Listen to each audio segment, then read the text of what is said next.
Hello, welcome back to Mark's Garden UK. I've decided to build a giant plant house and YouTube is going to pay for it in this video.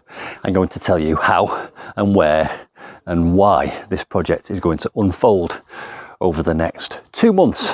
This will be done before Christmas so that next year I can make full use of this giant plant house.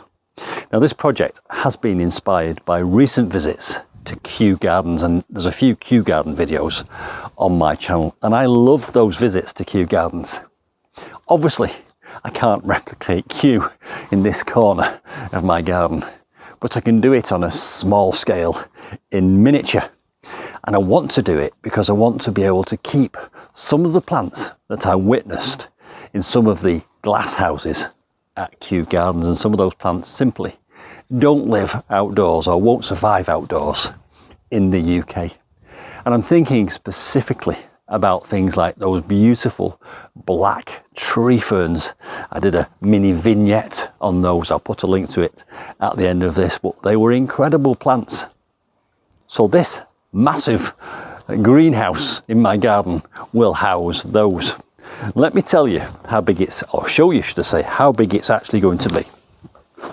There's a shed there, the shed is going. There's already a big concrete slab here conveniently, so that will be the base of inside.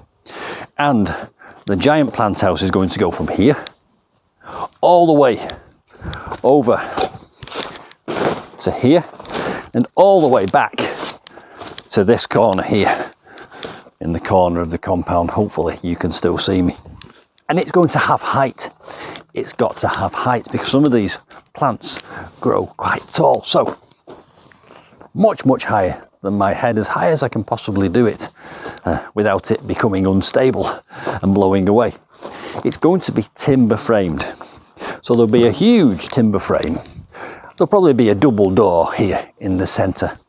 There's a concrete slab and it's going to be closed in this polyurethane twin sheeted plastic.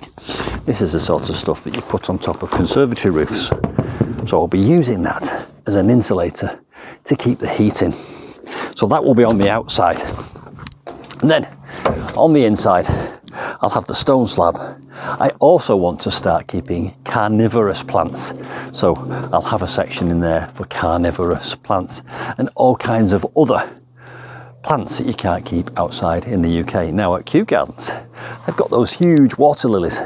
So I'll probably build a little pool in there and have one of those huge water lily plants eventually.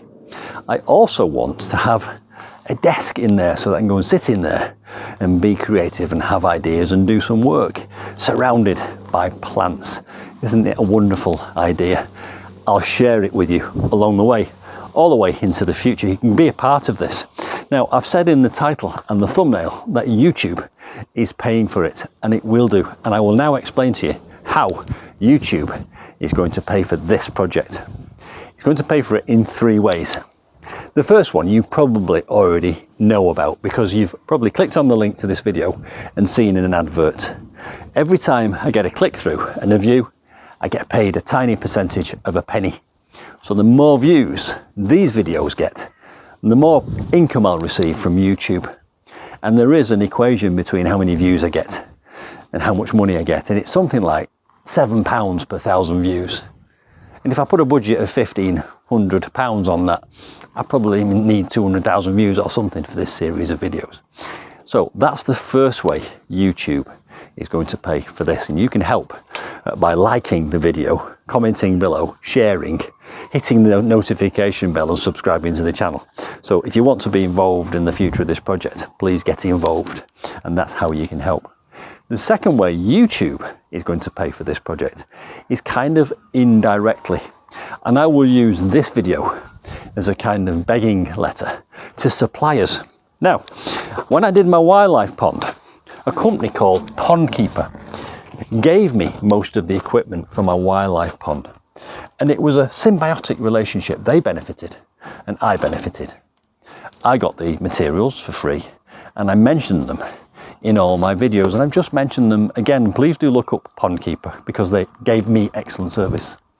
The point I'm making here is I'll write to suppliers and ask them if they'll give me discount or even free products for this project in return for a mention and a posting of their link, and hopefully subscribers like yourselves watching this will look kindly upon them and go and purchase from them. So that's the second way indirectly in which YouTube will help to pay for this project. And there's a third way. Let me just go and put this back and I'll tell you about the third way in a second. In doing this project, I will need tools. I'll buy the tools off Amazon. Now, I'm no great DIYer. I can turn my hand to things, but I'll be buying some tools like circular saws or jigsaws, screws, nuts, bolts, drivers, all kinds of things. And I'll be learning how to use them. So I'll share that learning with you, and I'll put links to those products in the description box below this video, and I get paid through my Amazon affiliate agreement. So there's 3 ways in which YouTube and kind of Amazon and kind of suppliers will be paying for this giant plant house.